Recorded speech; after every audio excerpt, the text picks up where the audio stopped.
Hello ছোট্ট বন্ধুরা, আজকে নিয়ে চলে এলাম আমার ছোট্ট একটা চ্যানেল।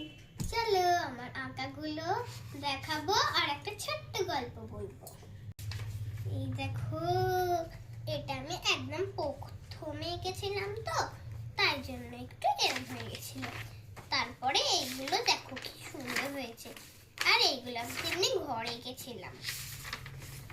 আর এইটা দেখো আমি উল্টো করে দিয়েছি।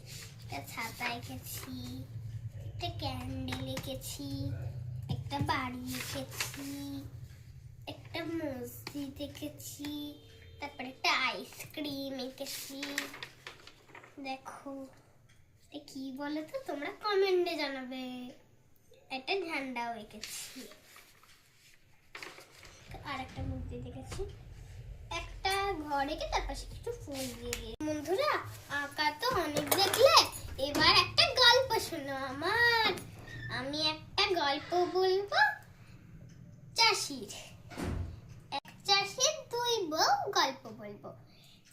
একটা ছিল চাষি, তার ছিল দুটো বউ। সেই একটা বড় বউকে কিচ্ছু এনে দিত না, শুধু রান্না করতে দিত আর কম দামি শাড়ি এনে দিত। তারপরে ছোট বউকে দামি দামি মেকআপ, ফেস পাউডার, কাজল, লিপস্টিক, ভালো ভালো দামি দামি শাড়ি সব কিছু এনে দিত। ঠিক আছে, তারপরে এবারে একদিন চাষি গেছিল শহরে গ্রাম থেকে। তারপরে ওখান থেকে খাসির মাংস নিয়ে এসছে।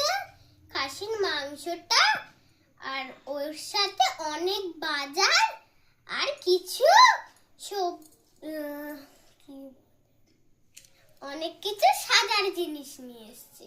ওই সাজার জিনিসগুলোকে দিয়েছে ছোট বউকে, আর রান্নার ব্যাগ ভর্তি বাজার দিয়েছে কাকে জানো, বড় বউকে।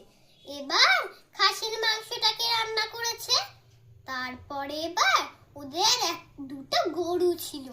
গরুটা বৃষ্টি আসবে বলে মেঘ করেছিল, তাই জন্য এবার আনতে গেছে। আর চাচিটা চান করতে গেছে।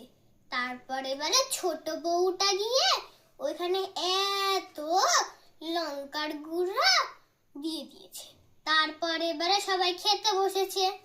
চাষিটা খেতে বসলো ভাত। তারপরে দুপুর বেলায়